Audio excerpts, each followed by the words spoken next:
Bethel Clouds TV, empowering lives. Ladies and gentlemen, welcome to Bethel Clouds TV. My name is Olvins Manguya. Today we are hosting Apostle Waruinge in our show. And Apostle, welcome. How are you? I'm fine. You're doing well? Yeah, it's been long Good. since we had this conversation. Yes. So how have you been? I'm good, I'm doing well. I'm just observing. Yeah. I'm still, I've been to the mountains. I normally like staying in the mountain where I'm going to for prayers. Yes.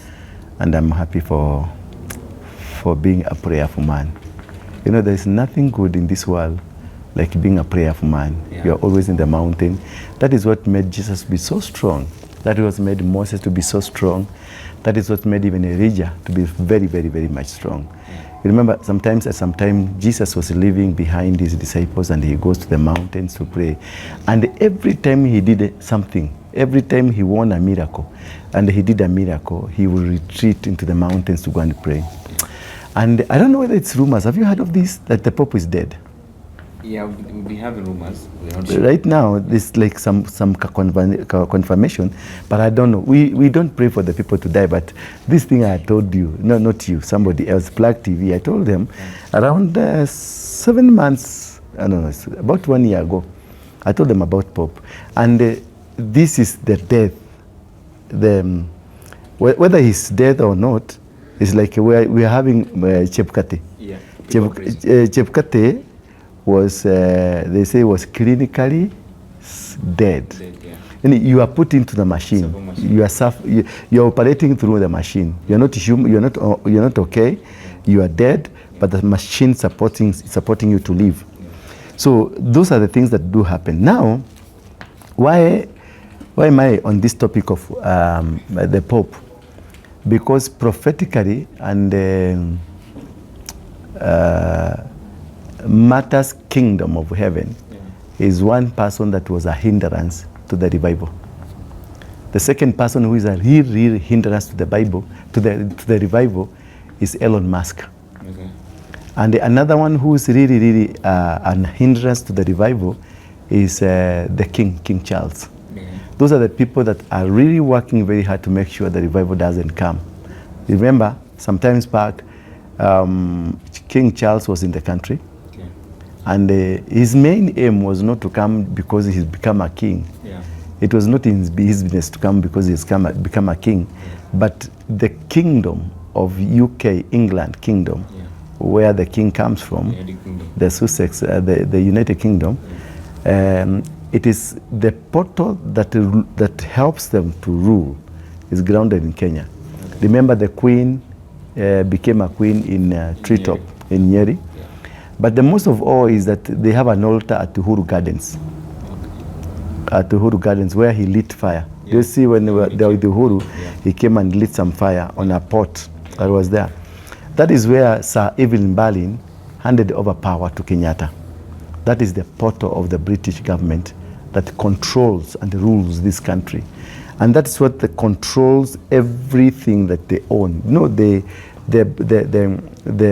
kingdom of UK, they own the Kericho Tea Highlands, they own the Kakuzis, they own the pineapple farm, they own virtually the ranches, the salt in Magadi. Is it true they own like the forest, like all these conservatives? All the conservancies are all owned by the kingdom. So the custodians of this kingdom properties is the Kenyatta family. That is why to them Kenyatta family is a reserve, and they will not want anybody to touch them. And that's one of many things that led to the dropping of the case at the ICC for the Kenyattas. And why did this one I have just brought it deliberately to create that topic or platform of people understanding that still the British government rules, controls, manipulates, and we have never attained independence. So we are still colonized. So we are still colonized, because if you go to Magadi, you can't enter Magadi without a pass. It's not Kenya. Magadi is not Kenya. They have their own railway line. They have their own road. The Magadi road was their own. It's now that it's being expanded. It was created by the Queen then And they were using it literally. If you go to Magadi, there is a place you cannot enter because that is a reserve of the king.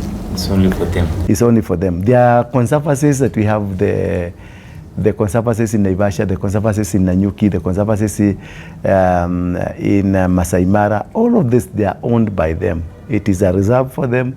They get money for themselves, and this is what keeps United Kingdom running economically. We sustain, we run the economy, we help them, and then they, whatever they get out of us, they take it home, then they lend back to us with a very huge interest and a lot of conditions. And then they will dictate who is going to become the president, who's going to become the minister, who's going to become what, which organization, which body or parastatal that is supposed to live, to be there, a parastatal that is supposed to die, a parastatal that is supposed to be empowered, all this kind. The NGOs, which NGO is going to be funded, which NGO is not going to be funded. This is the works of the king's strategic plans across Africa. So they're the ones to decide who will become president? They normally decide who will become the president. If they find that you are too strong, you are too strong that they cannot be able to stop you, they are very clever. Or if you become so strong, like now in America, when they discovered that they cannot be able to stop Trump from becoming, they sent people like Elon Musk to go and join Trump so that they can wreck Trump from inside. Because theirs is to make sure the revival doesn't come. Theirs is to make sure that the godly change, the godly empowerment that we are looking for does not come, because they all know that Kenya is the springboard of the revival. They all know that Kenya is the country that will change the world. So the focus you see now, so much focus. Elon Musk came here secretly, and he started his Starlink. This Bill Gates Foundation. Bill Gates, do you remember there's a time Bill Gates stayed in Kenya for about 4 months? Yeah, Mark Zuckerberg was in Kenya, and this other guy, there is this other guy. So all this rich Musk is facing right now, they are complaining that he shouldn't be in the White House. So it's real. It is real. He shouldn't be there because he's there to achieve goals of the one world order, the Roosevelt agenda. He's a Roosevelt person. His is about pushing the agenda. And because they knew when they looked at the Kamara was not working, then this Biden was not working very well, and they saw they're going to lose it, they sent him there with a group of people. And then he was given, they made sure that they have a control. That's why you can see he's the president in America. He's the one that is making noises until he has been put to a stop. Things are not working for him now. Yeah. And I'm telling you, the whole world would revolt against Elon Musk. You see now, like his car, the car. But Tesla. Tesla has gone down. Yeah. Yes, and they're blaming it on him. Everything that he has will collapse. Why? Because he has chosen to fight God. So if the new Pope comes in, this is the end. I think this could be the end of that kind of Pope. You know, they have never discussed the illness of the Pope. This was the first one. They have broken the protocols, meaning there have been so many changes in Catholic Church, and it's down now. The Catholic Church is now going down. There is very kind of institutions, maybe a church, maybe business, entrepreneurship, maybe countries, maybe leaders, all of them, they're going to collapse and they're going to come down. What is going to come up very strongly is the systems, the Russian systems are going to come very strongly, very powerfully, because Russian is going to take over slowly. You know, Russian is the custodian of the altar that rules the world. And therefore, they're the genuine, the people who reserved the altars that controls the world. And therefore, that's why they're taking over slowly but very sure.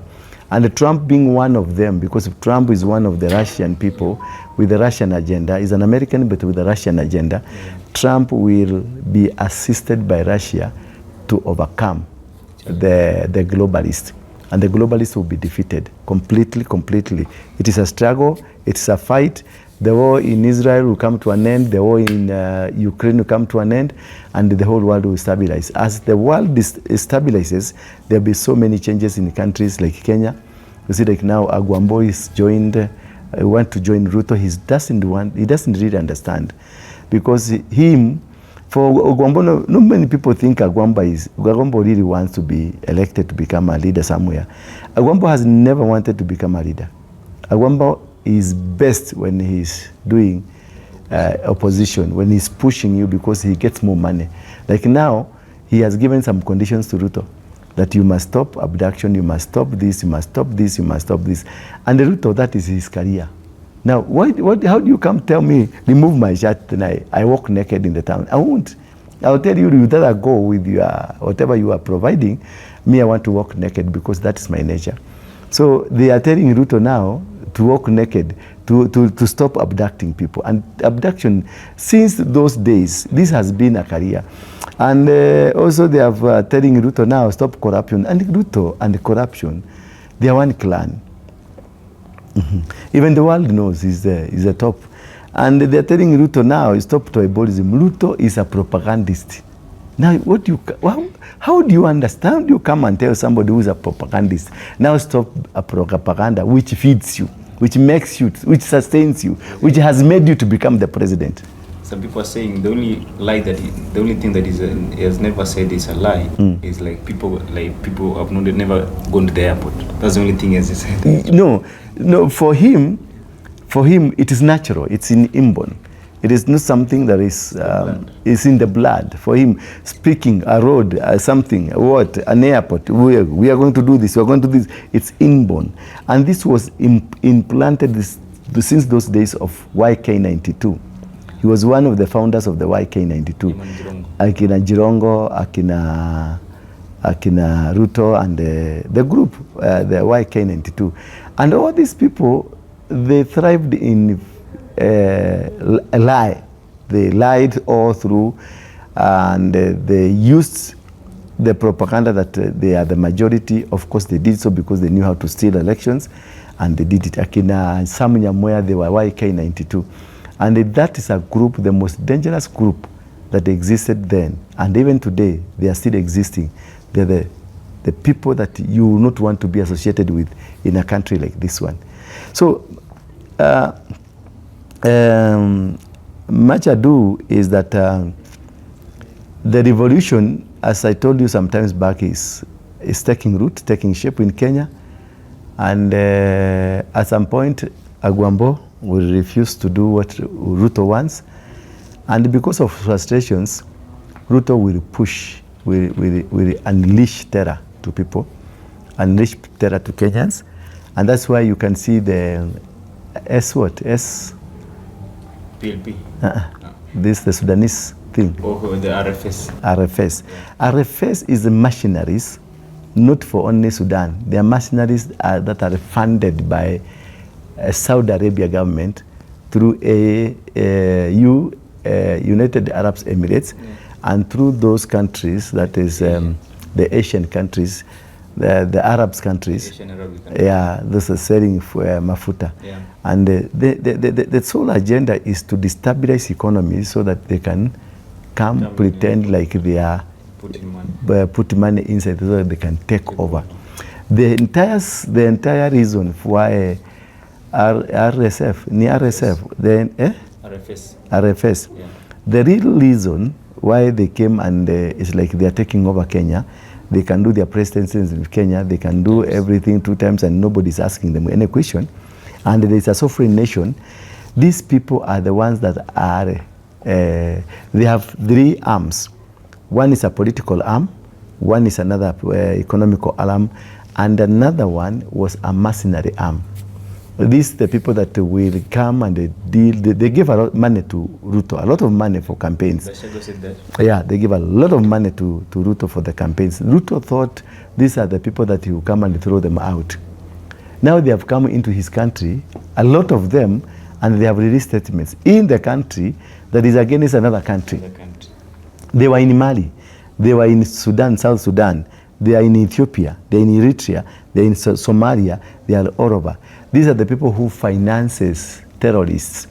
These are the people who finances suicide bombers. These are the people who finances mercenaries to go and attack any nation. So these guys are all over. They are in control. And some members of the government of RUTO, some of the members of the government of RUTO, some of them, They are with them. They are on their payroll. You go to the port of Hargeisa, it's controlled by them. And that's why you have a lot of contrabands getting into the country. The sugar in Isili is cheaper than the sugar in the CBD of Nairobi. Yeah. The sugar in Isili is cheaper than the sugar in Kariobangi, which is neighboring to Isli, or California, which is neighboring to Isli. Why? Because the sugar that is in Isli comes through Hargeisa, the port of Hargeisa, is not taxed. Cars that are being sold by the people from that side of Isli, they are tax-free. So many things that are happening in materials, building materials. You find their clothing is much cheaper when you go to Isli than any other part, because the entry of this thing is controlled from Hargeisa. Now Hargeisa is where now the mafiosos of this kind of RSF, those people who are dominating in minerals, fighting for minerals, fighting the guys who wanted Kenya to be cut at Mombasa, where they're saying the boundary, and then they took us to the ICC for the discussion of the boundary. The people now who are taking over the Lamu port, who want all the people, the Kikuyus in Lamu, the Luyas in Lamu, the Luos in Lamu, to get out of Lamu so that they can form their own territory, because they have a port, an international port that is so big and that is good. They want to control it. So can we say that the National Intelligence Service has been taken because we saw Kindiki and Nurul Haji, they went to welcome the RFS members the other day? The people, the RSF, you saw, these are the people of Muslim fraternity. Some of them are Somalis, some of them are from Ethiopia, some of them are from Yemen, some of them are from Sudan. It's a big group from all over the world. It's a mafioso group from all over the world. So, and the one sole agenda, when they were financing RUTO to become the president, they were financing RUTO, and what they demanded from RUTO is that all security dockets to be theirs. And it happened. Because the DCI, we have... no, let's not go deeper. All security dockets, agencies, that was their demand. Okay. We are going to give you money, but what you must make sure is that we have all security agencies to be ours, will be led. We have all the information. So that they get all information, they get to run the nation, they get to control the nation, they get to manipulate anything that they want. If they have the system in the intelligence, the CID, the army, all manner of these things. That's why we find the government of RUTO saw it necessary to give the entire security docket into the hands of one community, and then the other protocols were given to other communities. So it was an agenda, and this one I want to exonerate RUTO from it. RUTO could be very innocent on this, because he was just playing greedy politics. Yeah. He was just being greedy. He didn't know that what kind of people he was dealing with, because the people who understand what kind of people they are is Akina Duale. They know, and they knew who are these.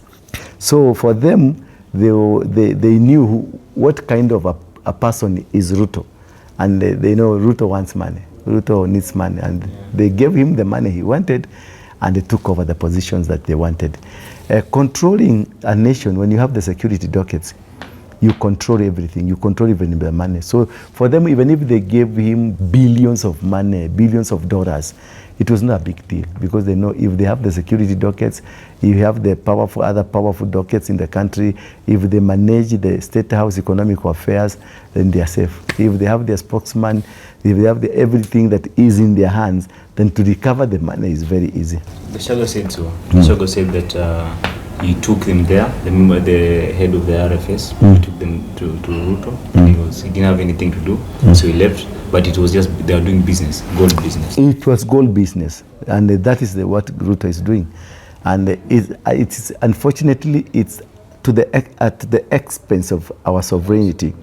And this is something that we are going to pay dearly. This is something that if we don't we are not very careful, you are going to experience a lot of bombings in the country, a lot of suicide bombers, because for them it's about their money. And they saw the other day a Somali MP was really making a lot of noise, saying they funded. He's been sent to go and say it.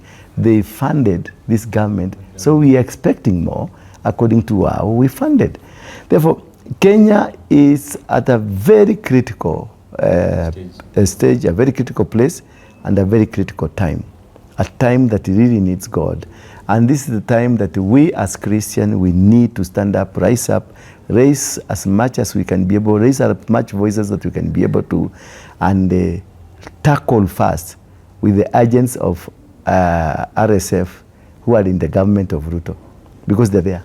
They are telling us that they already married 4 wives. Now they're in the business of giving birth so that they can have supremacy or the control of this nation. Those are the agents of RSF. Those are the people that we need to first deal with before we even start talking about the guys outside there. Does Raila know this? Raila is always, Raila, you place some ugali or some omena on the table, for him it's about money. Yeah. You know, Raila in politics, whatever Raila does in politics about money, nothing else. So for him, he knows, and he doesn't mark. For him, it doesn't matter.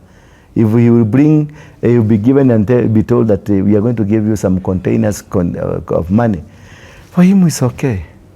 He doesn't care. Gachagua said that Ruto told him atapanga mzee tampeleke EU amrudisha hapa so niachie. No, let us not ground our discussion from Gachagua. Yeah. Let's ground our discussion from the understandings of the politics and the nature of politics in this country. What it is that for Ruto, he underestimated the whole scenario. Okay. For Ruto, he underrated the whole scenario, how it's going to come to be. For them, they knew that Raila will become AU chairman. And they did their campaign. In fact, they had gone a huge contingent to the Addis Ababa, yeah. And they were going just for celebration. More than 100 people. More than 100 people.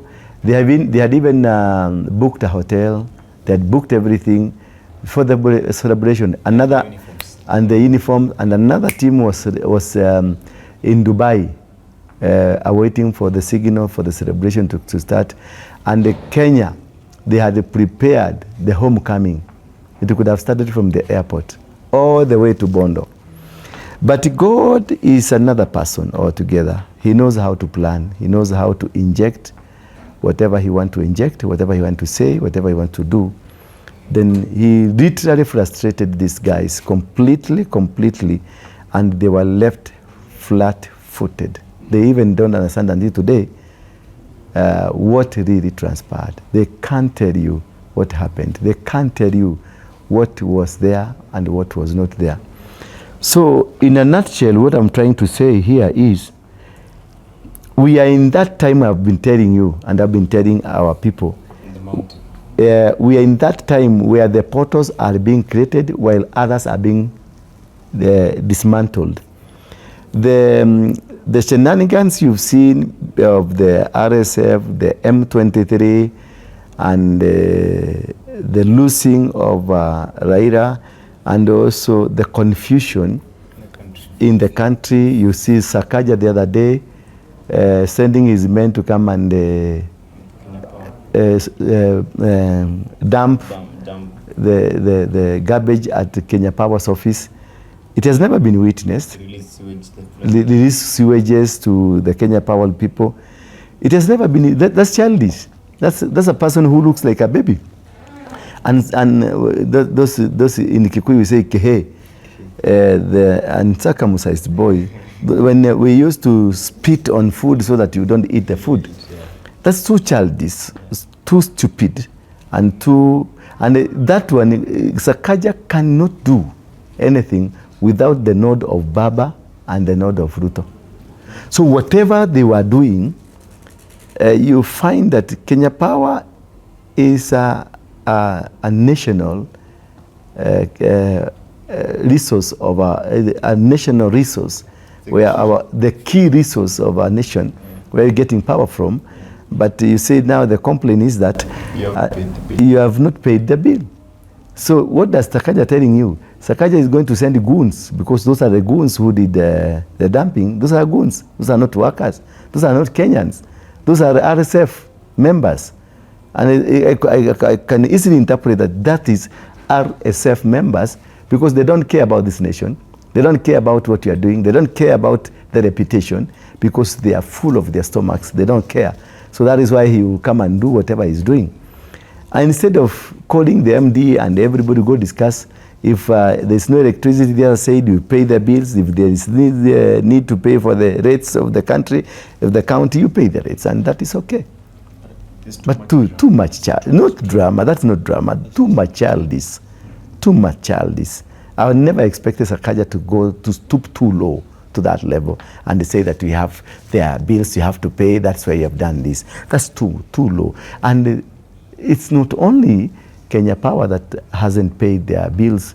Even State House hasn't paid their bills. So if State House has not paid their bills, the Harambee House has not paid the bills, both Annex and the main, the Sharia House hasn't paid their bills, then what do you do? Why will you go for such an institution? Not even, is that morally right? That's very moral. So I want you to see the decay in this kind of leaders, the decay in the kinds of the leadership we have from the county level, from the member of parliament level, all the way. And also, this also should be cautious, put a caution on this. Could it be, the same day, that is when they put an advertisement in the Nation newspaper on the position that they are putting a public participation, that we want to increase the years of a member of parliament, the years of an MCA, the years of the president, extend it by 2 years, and then creating the position of the prime minister. Could it be they were creating a commotion that you Nairobian will not read the newspapers, instead they will be concentrating on what Sakaja has done? So we focus on the other. Could it be Sakaja, and even this RSF, and even M23, these things are happening in Kenya? Could there be something else being cooked or being done without our knowledge? Apostle, do these guys pretend, because before Sakaja became governor, we thought he was the most brilliant mind we have in Kenya? He was never brilliant. I know him. Yeah. I know Sakaja. At some point, we worked with him on TNA, with Uhuru. And this guy dropped from school. He never finished school. He never. So if he was that bright person you are talking that he was bright, he could not have gone to Uganda to buy a certificate. Songo was much better because he had a local certificate. Yeah. Even if it was for purchase, but he was a bit better. He is from home. His money, he kept Kenyan money in Kenya. This guy kept Kenyan money in Uganda. And you see the commotion that were there. But because the RUTO was behind it and everybody was behind it, that is how he becomes a governor of Nairobi. And then he was projected as the most brilliant governor in this country with the dimples and everything, but nothing. So is he gonna come? Is he going for the second term? It's not happening in Nairobi. If RUTO will not make second term, he also does. I don't see how he can make a second term. Not many people that are in this government that will make to the second term. They are going home. Most of them, they are going home, and they know that. And that's why they have no interest in whatever that is happening. They want just to crash because they got good money.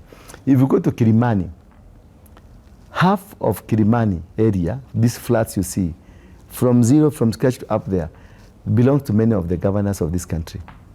A flat that's costing about 2 billion, 5 billion. They belong to the governors of this nation. The governors that are owning properties, super properties in Upper Hill, in Kileleshwa. They have money. There's a governor, near Palasina there. Around that, there's a petrol station which was constructed the other day. It belongs to a governor. And this governor was the other day asking for 1,000 for kufueli gari yake. Sasa unakuta anajenga, na sio hiyo, He has several properties in Upper Hill. And this property was purchased at 700 million, 800 million, and they were buying it at cash money. So where did you get the money? Where do you get that money that you buy? Which Which business are you doing? These things, let me tell you them, that these things you are doing, at some point, not very many days to come, you'll be asked, where did you get this? And it will be returned to the Kenyan people. You just enjoy this for a short time, just reserve it, go kula vizuri, but in a couple of months, couple of years or couple of months coming, you will forfeit everything. Waruinge is becoming a rebel in ODM. He's fronting Kalonzo. So does he have a chance without... Waruinge is never a rebel. As long as Raila is alive. It's like what Wafula is doing. You know, the RUTO government just has ignored Wafula completely. This the Secretary General. Sifuna. Yeah, he has really been ignored. Nobody is calling him for some food at State House. So that's why he's making noise, the biggest noise ever, so that he can be called. Some like Waruinge, it's about relevancy. Which direction. So if you know, if I support Kalonzo this way, these people will call me and tell me, don't support Kalonzo, have this put in your pocket. It's about relevancy. It's not about what they mean or what they think it is right. Nobody in this politics that thinks whatever they are doing is right. All they are doing is about relevancy. Everybody is positioning himself. It's a political game. It's a political game. Everybody is positioning himself to a relevant situation, whereby now you will be able to put yourself in a position of commercial politics. Yeah. Also, you said for you to form a government, you need the mountain. Things are changing right now. Martha Karua has relaunched the party. And then we saw Kalonzo there. We've seen Gachagua there supporting her. All these people will launch political parties. Like now, Matiang'i has been confirmed to be the flag bearer of Jubilee. Then Kalonzo will be flag bearer of Wiper Party. Then the other day, the Luya Party was formed, DPK. Kikuyu Party will be formed with Gachagua and also Martha Karua. They will launch. Martha Karua is rebranded. She rebranded now Kenya to another political party. And Kisii people will come with their political party. Maasai people will come with their political party. Now, this is what I normally tell you. This agonistic kind of politics. Now, everybody is positioning himself for relevancy. When you have your political party, you will sit down with the other people that has political party, then you will negotiate what is my cake. It's all about relevancy. There is nothing, whatever Karua did, launch her party today, it's the same party. The same party, the same monkeys, the same forest. So all these things just are pure talk. It's mind game that they're trying to now position themselves for what they have terming relevancy. So Raila will come back again?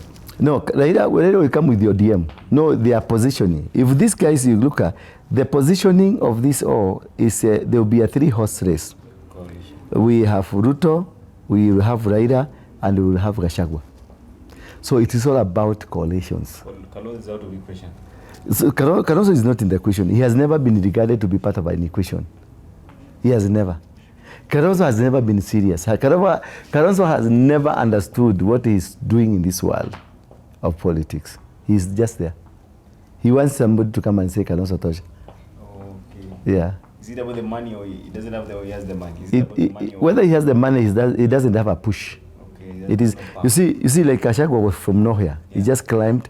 He has had a push. He has pushed everything, and things are moving on. For Kalonzo, he has been all the years. During the Moi days, he was a minister. During the Kibaki days, he was a minister. During the Uhuru day, he was a minister. He has been in leadership until today. He's the Wiper leader, but he has never made an impact in his life. During Uhuru's time, Matiang'i had more power, he had relevance. But right now, Jubilee has put him to be the flag bearer. He's not talking. No, it is a strategic move. What they are trying to create is warlords, political warlords, tribal chiefs. They want to get somebody who can influence the entire Kisii community. They want a person who can be able to command the Kamba community. They want the person who can be able to command the Coast community. They want the person who can be able to command the Kalenjin community. Now, when you have those tribal chiefs, then you bring them, they are masters behind them. Then you bring all these tribal chiefs, then they will form a coalition with the main king of tribalism. That's why you have segments. And that's why you see RUTO is trying to build a political party that is big. And also Raila has already a political party that is big. And the Wamunyoro guy is also building another political party that is big. So when we have like 3 political parties, any other political party will be swallowed in these political parties. So we're going to see for the first time, because all this time we've been having, okay, there's a time we had TNA, we had URP, and yes. then the ODM. Yeah. So then they'll merge together. Those were like the big fish. So right now, if you get Gachagua with a bigger party, get Raila. All Kikuyus will be behind Gachagua. So whoever that wants votes za kwa Kikuyu, atakuja kwa Gachagua. So some other political parties will be folded, zingie ndani ya Gachagua. So that if it is RUTO who wants the Kikuyu the votes from Kikuyu, yes, you have to go to Gachagua, they do a pre-election agreement, then say this is what we shall have, this is what we shall have. Can that happen? It will happen. RUTO and Gachagua? No, not RUTO and Gachagua. Politics is something that you never understand. You may think that today this guy is your enemy, only to find that tomorrow you're together. Who will say RUTO and Raila would work together? No one. Just wait and see. Thank you. Actually, we appreciate so much for your time. At least you can say hi to people. Yeah, I'm Apostle Ndura Waruinge. I'm based at the Coffee Plaza. That's where I minister. That's where we have our own church. And that's where I preach the word of God. I want you, wherever you are, politics is not a dirty game. It's we who are dirty that makes things to become dirty. Our nation is bigger than anything. Our nation is very important. We have only one Kenya, and we don't have any other Kenya. You the Luya, you the Kamba, you the Kikuyu. We don't have any nation that we can call that, like now the Somalis, they have Somalia. The Ethiopians, the Rendides, they can go to Rendide. Some of the Maasais can go to Tanzania and just settle there. There are tribes like Kikuyus, tribes like Kisis, there are tribes like Luos, who are landlocked. So it is our duty now to make sure that Kenya remains a very peaceful nation. We pray for this nation. No matter whether you are Somali, no matter whether you are a Kikuyu, you are a Mkamba, you are a Luo, this nation is greater than anything. This is a precious stone that we have in the name of Kenya. Let us be good friends to Kenya, love our Kenya, and also promote peace within our Kenyan land. Kenya, our land. Kenya, our mother. Bethel Clouds TV, empowering lives.